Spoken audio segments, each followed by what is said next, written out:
Hey, so we are going to dive into logarithmic functions, but to understand what a log is, I'm just going to digress before we go into really defining what a logarithmic function is.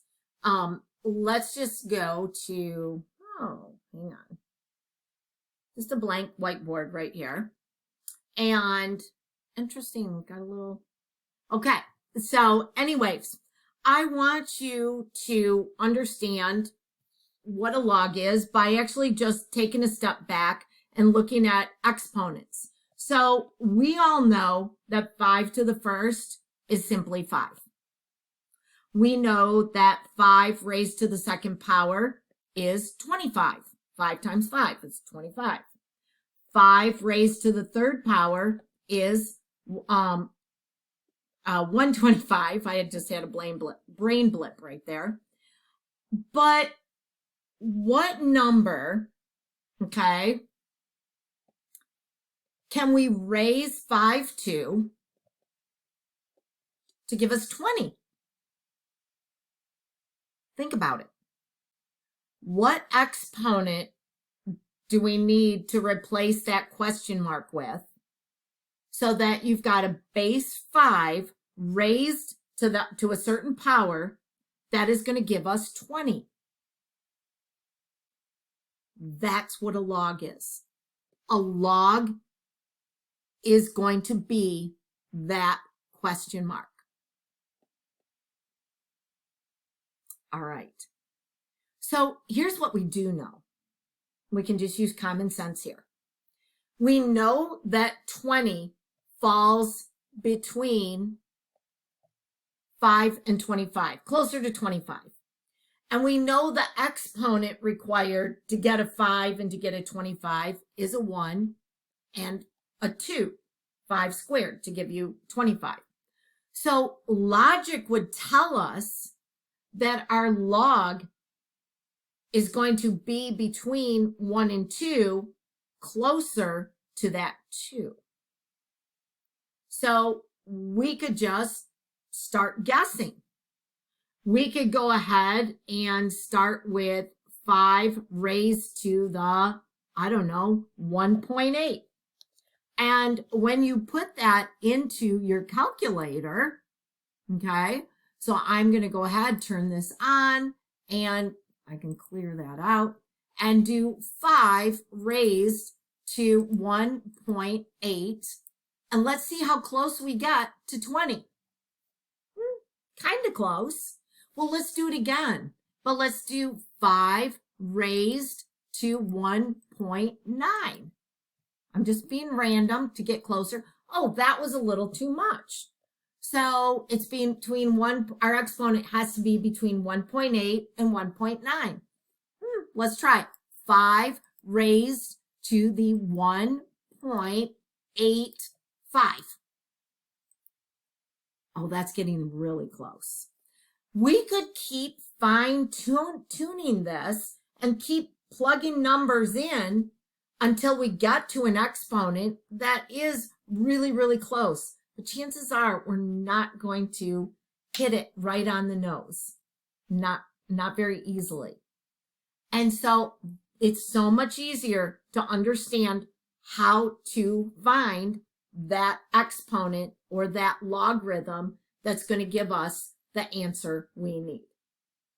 All right, so let's now go and let's look at logarithmic functions. So I'll put my calculator away and go back to our notes. So here we are with a definition of a logarithmic function. So basically, if something is in logarithmic form, okay, then that is going to be in the form of y equals log base b x, okay? That is the logarithmic form of the equation. And the exponential form of the equation is going to be right here. B raised to the y is equal to x. This is our exponential form.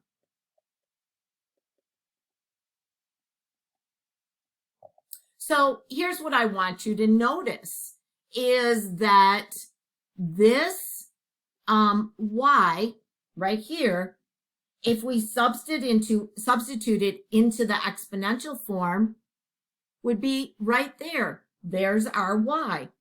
And sure enough, this y that is in our exponent, okay, that is our log base b x. So our exponent is a log, okay? That y of that exponent is log base b x. Pretty cool. Okay, so we would be able to find the exact exponent needed to do 5 raised to that exponent to give us 20. Well, let's first learn about all of these different parts of a log.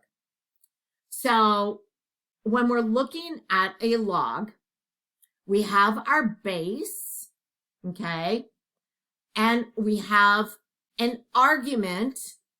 That's where your x goes, okay, when we're looking at in just kind of standard form here. So when we've got log base b of x is equal to y. So this x is our argument, and then our exponent, that's our y, is -3 in this case. So log base 5 of 1/25 is equal to -3. All right, now how do we go ahead and convert between a logarithm and exponential form? Well, so what we're trying to show us with that arrow is that if you take 2 raised to what power is going to give you an 8? Well, 2 raised to the 3rd power gives you an 8. And that's why your exponent here is a 3. Well, I don't know, it might not be that obvious to you all the time.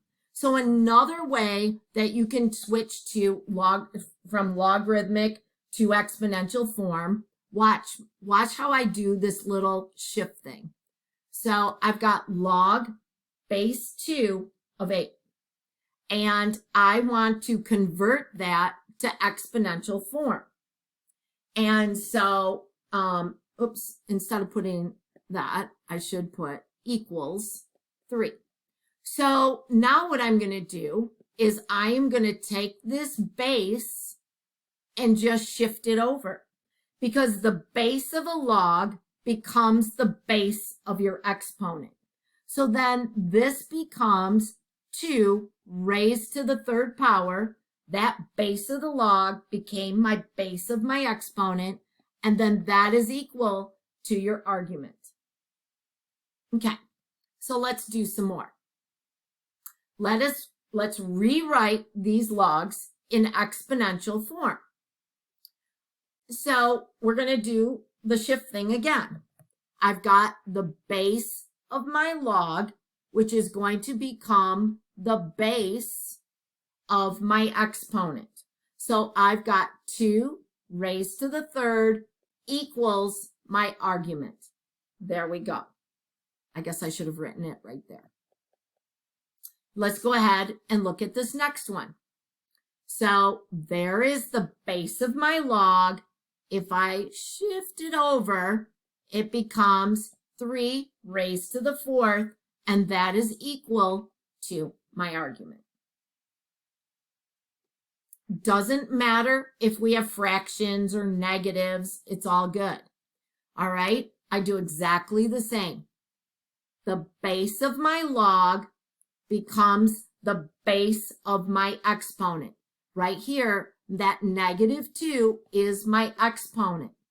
So 2 raised to the -2 is equal to my argument, which is 1/4. And that's true. 2 raised to the negative 2 is equal to 1/4. All right, so you try, okay? Let's go ahead and do these next ones. We're going to put these in logarithmic form. So they're currently in exponential form. I'm going to put them in logarithmic form. So I need to have you hear my voice. The base of your exponent becomes the base of your log. So I'm going to write the word log. Then this base 3 is the base of my log. Okay. Then this 81 is my argument, and that is equal to x, my exponent. Okay, let's do another one. So the base of my exponent becomes the base of my log. Then this number right here is my argument, and that is equal to my exponent. All right, let's do this next one. So this is going to be log base 8 of 1/64, that's my argument, equals negative 2. Sure it does. We're all good. Okay. So, real quickly, let me go back. Hang on.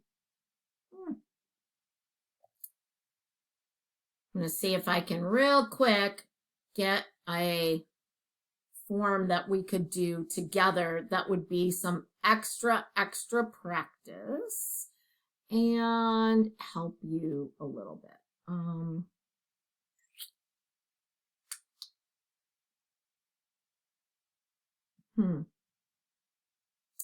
Here we go. There we go. All right.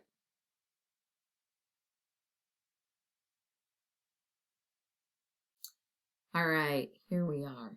So on the right, if we take this first row, okay, I want to take that logarithmic or the exponential form and put it in logarithmic form. So that is going to be log base 10 of 100,000 is equal to 5. Let's do the next one. We're going to take this log and put it in exponential form. So that is I'm going to take that 2, and that's the base of my log, is going to become the base of my exponent.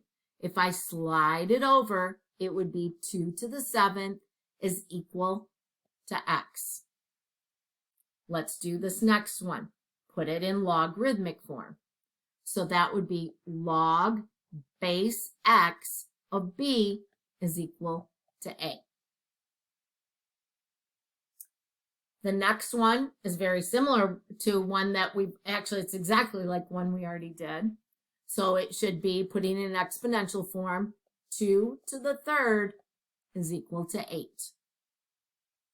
Let's look at 4 cubed equals 64. In logarithmic form, I'm going to do the log.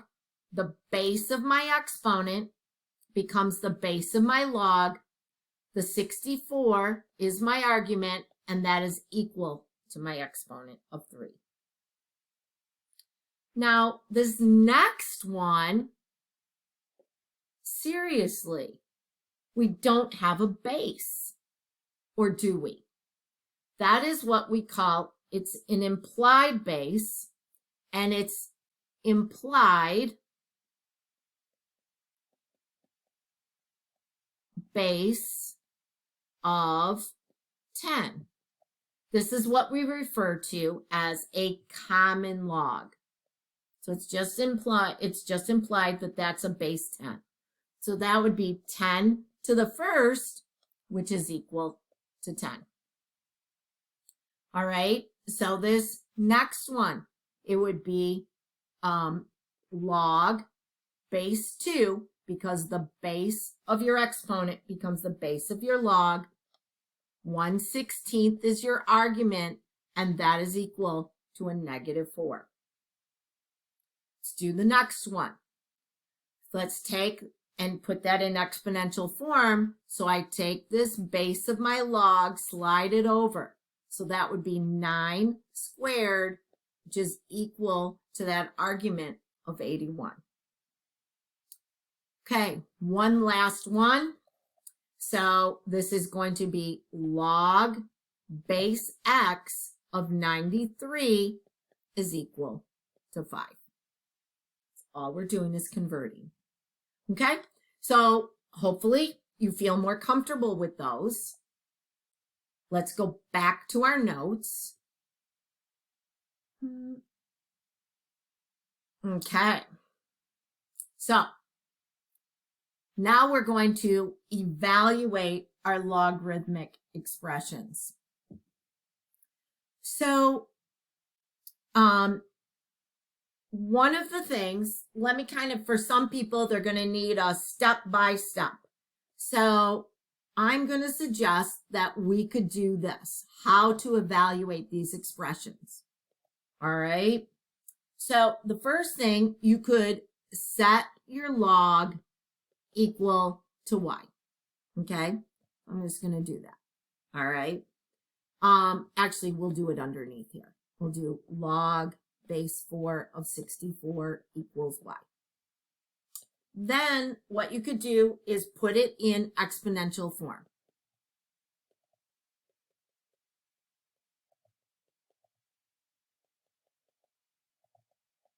Okay, and so that would be 4 raised to the y is equal to 64. Then you would find a common base.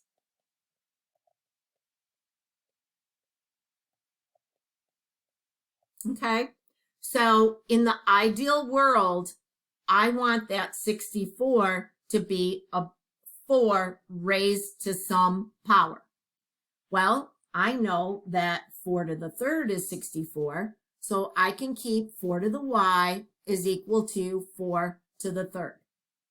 So logically, if my bases are the same, then because of the principle of equality, my exponents have to be equal. So that means y equals 3. So that means log base 4 of 64 equals 3. Another way of doing this is you could have, so an alternative,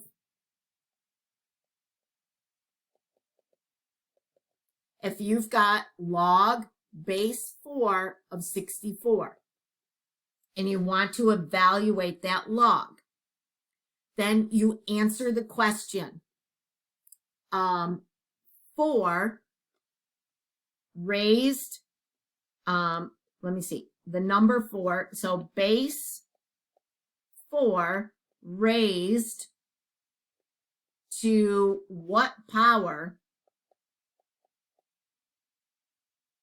equals 64? And it would be 3. 4 raised to the third power. So right there, 4 raised to the third power equals 64. Well, that gets a little harder when you have an argument that's a fraction. Sometimes people have a hard time thinking that one through. So let's do our steps. I'm going to go ahead and write log base 7 of 1/49 is equal to y. I'm going to put that in exponential form. So 7 raised to the y is equal to 1/49. Well, I can change 49 to 7 squared. So I've got 7 raised to the y is equal to 1 over 7 squared. I can apply my definition of negative exponents to this problem. If I want to take and move that 7 squared up to the numerator, I can do that just by giving it a negative exponent. So that would be 7y to the y would be equal to 7 to the negative 2. Now I have common bases. Y is equal to negative 2. So this logarithm is equal to negative 2. Okay, let's go ahead and look at C. We've got a square root. Are you kidding? Really, it's not a problem. Let's start the same. As a matter of fact, I can go ahead and we can put it into exponential form. So 5 to the y is equal to the square root of 5. Anytime you've got a square root or a radical, any type of radical, and as your argument, I'm going to suggest that you change it to a fractional exponent. So that's going to be 5 raised to the y is equal to 5 to the 1/2. Remember, we've done these. So your numerator is your exponent. Your denominator is your index. So that's where the 1/2 came from. So now y is equal to 1/2, or your log is equal to 1/2. All right, let's go ahead, try D, E, and F. I would suggest you pause, try them on your own, and then see if you get the same answers that I do. So for this first one, it's going to be 2 raised to the y is equal to the 5th root of 2. So I'm going to change or convert that radical to a fractional exponent. So it's going to be 2 raised to the y is equal to 2 to the 1/5. And so that means this log can be evaluated as 1/5. All right, let's look at this next one. So this is going to be 4 to the y is equal to my argument. But my argument is an exponent. That's okay. It's 4 to the 9th. Well, this one's easy. This whole thing is equal to 9 because I've got my y, my exponent equal to my exponent. All right, let's do this next one. B to the y is equal to b to the 75th. Same thing that happened before. When I've got my argument that's an exponent, then my log is just equal to that exponent. That's actually a property that we're going to go over next in the next section. All right, let's move on and look at common logarithmic functions.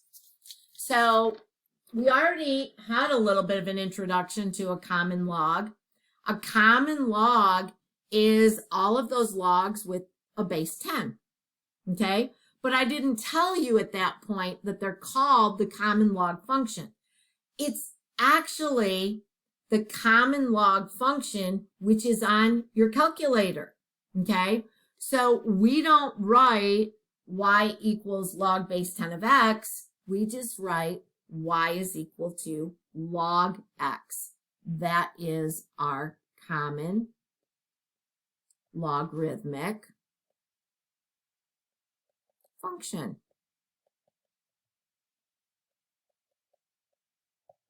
All right, and that's what's on your calculator. So if I've got for 2a, all right, that is you've got a base 10, so it'd be 10 to the y is equal to 10,000. Well, 10,000 can be written as a base 10. 10 to the y, that'd be 10 to the fourth. So that log is equal to 4.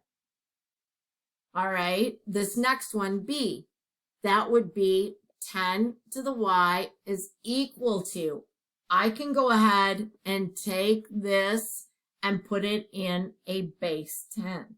So that is going to be 10 to the negative, let's count those spots, negative 5. And so this is equal to negative, that logarithm is equal to negative 5. All right, this next one, even though I've got this fraction here of 1 over 1,000 as my argument, 1 over 1,000 is the same as 0.001. It's 1,000th. All right. And so that means this is equal to a negative 3. All right. So if we are going to evaluate common logs and it's telling us to round to 4 decimal places, well, we just pull out our handy dandy calculator. Let me just move it over a little bit. And I just go ahead and press my log. Let me just clear that other work. Press my log button here, which is to the left of my 7. Put in my argument of 250 and my closure, press enter. And so then I'm going to take that number, 2.39794. It says to round to 4 decimal places. So that would be 2.3979. Let's do the next one. I'll move my calculator over so it's out of the way. All right, so again, we hit the log and we punch in 2.456. 456. End our parenthesis, press enter. So that one is 0.39022. Well, I just go to the fourth. So 3902. Oh my gosh, look at C. Well, you can put that in just as it is in scientific notation. Here's my log. So I'm going to hit 2.4 times, and I'm going to put 10 to the fourth. There we go. Might get a little confused there. Let me go back, hit delete with that parenthesis. And I'm going to use my key to go over and now put my parenthesis. There we go. There we go. So that's going to be 4.3802. There we go. That's what it means to use your calculator. And you can use your calculator like that anytime you have a base 10. That's what this log is, a base 10. All right, so I'm going to get rid of the calculator. Now, let's look at our graphs of logarithmic functions. So, kind of a spoiler alert here. The reason why we started this module talking about inverse functions and then we talked about exponential functions, exponential and logarithmic functions are inverses of each other. How cool is that? All right, so if we've got right here, f of x is equal to log base b of x. The graph of this, okay, is if we've got a b, a base that is greater than 0, and it's not a 1, then it'll have these following properties, okay? It's going to be an increasing logarithmic function if your base is greater than 1, which that's what this first one is, all right? This one is an increasing log function, our base is greater than 1. The one underneath it, okay, this one is decreasing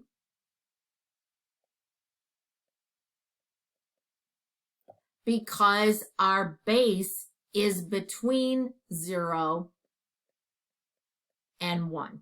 So it's a fraction, okay? That is going to be our decreasing logarithmic function. The range for both of those, okay, range, those are the y values, okay? So the range, the y values are all real numbers. Okay? Our domain, our x values are going to be everything greater than 0 to infinity. So notice we have an open parenthesis there by the 0. That means 0 is not part of your domain. So you can see both of these graphs hug the y-axis, but don't go past it. So that means there are no x values that are to the left of that y-axis.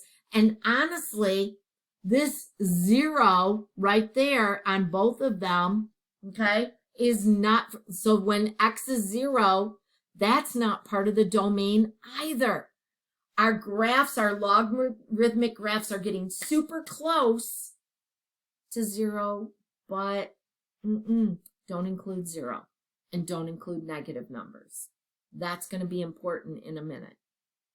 Okay, the line x equals 0, here's a little typo, is the y-axis, not the x-axis, and it is a vertical asymptote.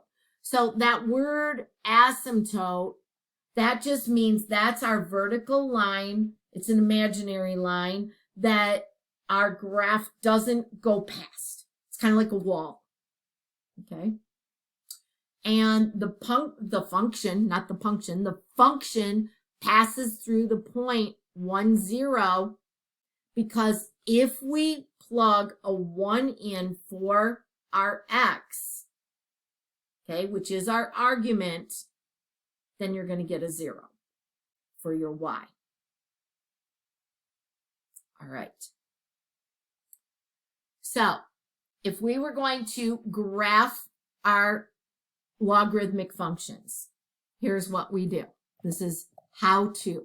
Boy, that is interesting. Okay. So to graph logs. Your first step is to put it into exponential form.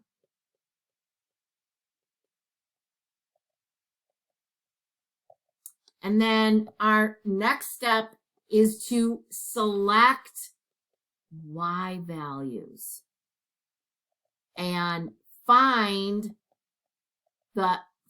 your x values. Wow. That is completely opposite from what we normally do when we're using a t-chart. Normally, we find our x value, or we select our x values and then find the corresponding y's. We're going to do it the opposite. We're going to select our y's and find the corresponding x's. Okay, so let's go ahead and try one of these. Let's try A. So the first thing I want to do is put that log in exponential form. So that is going to be, first, I'm going to change this f of x to y. So I've got y equals log base 3 of x. Then it's going to be 3 raised to the y is equal to x. Now it's in exponential form. So you can see here, my y is in that exponent spot.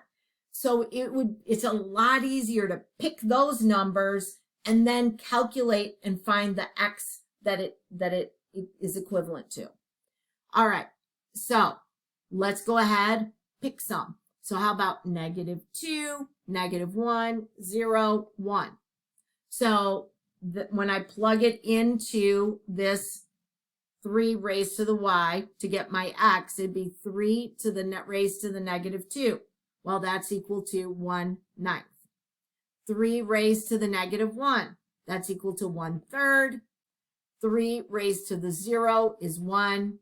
3 raised to the 1 is 3. So now I have my points. Let's plot it. So 1/9 -2, 1/9 -2 is really, really close, okay? Super close to my y-axis, but doesn't go past.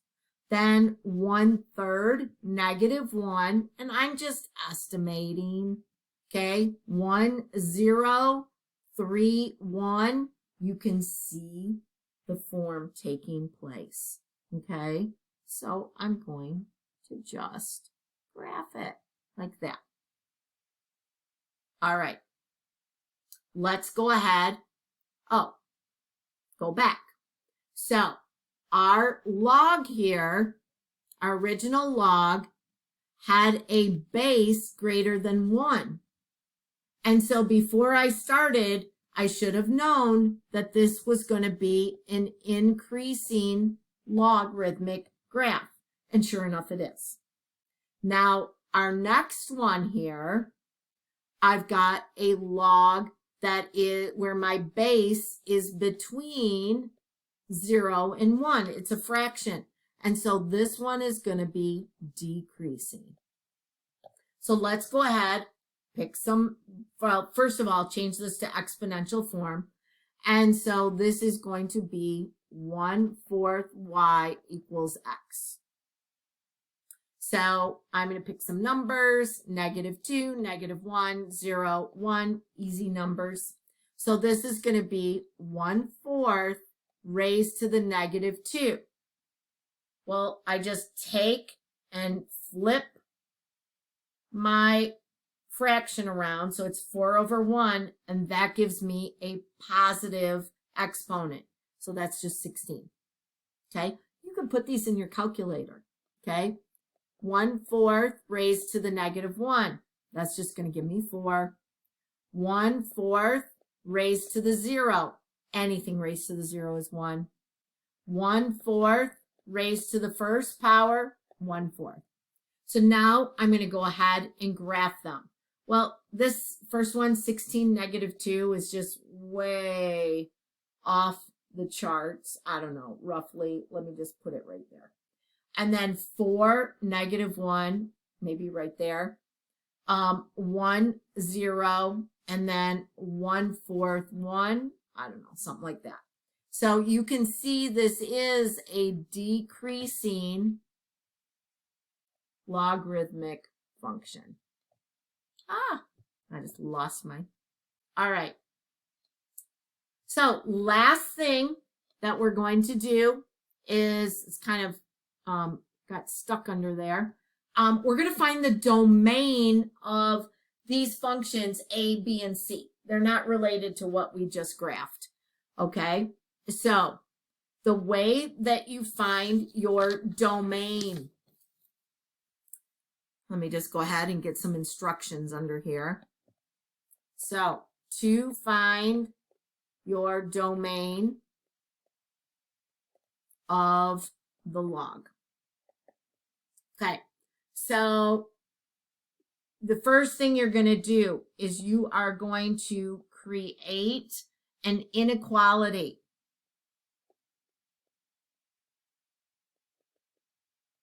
Where the argument, okay, is greater than 0. Then the second thing, you are going to solve that and then write the domain in interval notation.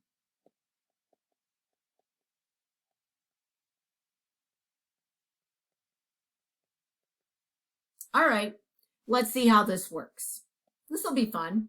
So let's take our argument, 3x minus 1, create our inequality where it's greater than 0. So we took our argument, and then we say it has to be greater than 0. We're finding our domain. And remember the pictures of both of those logs right there in front of us. Both of them have domains, x values, that are greater than 0. All right, so now if we solve this, I'm going to get 3x is greater than 1, x is greater than 1/3. Okay, and so my domain is going, in interval notation, is going to be parenthesis 1/3 goes on to positive infinity. That is my domain for that log. All right, let's do this next one. I'm going to take x squared plus 1 greater than 0. Or x squared is greater than a negative 1. Well, what number, any number that we square, is going to be greater than negative 1. Even if it's a negative number, it's going to give you a positive. So for example, if I plug a negative 2 in for x, okay, negative 2 squared is going to be greater than a negative 1. It's going to be 4. That's true. It's greater than negative 1. Okay, so that means all real numbers are my domain for B. Let's do C. So we've got x minus 2 is greater than 0. So then x is greater than 2. So that one is simply going to be 2, comma, infinity. Okay, I want to try one more, last one. So hit pause. I'm going to actually put it up here. G of x equals log of 4 minus 8x. Okay, so hit pause and find the domain and then see if you get the same answer as I do. So what you should have done, just like we did before, is you're going to do 4 minus 8x greater than 0. Let's solve for x. So we're going to subtract 4. So I get negative 8x is greater than negative 4. Divide by negative 8. When you divide by a negative, when you divide an inequality by a negative, it changes the direction of the sign. So that's going to be x is less than 1/2. 4/8, which is 1/2. All right, so our domain is, this time, if I was going to graph that, I've got 1/2 right there, and our domain is everything that is to the left of that. That's what this inequality is telling me. So my domain in interval notation is going to be negative infinity to 1/2 parenthesis. That one was a little tricky. All right, so have fun with this and get that homework done right away.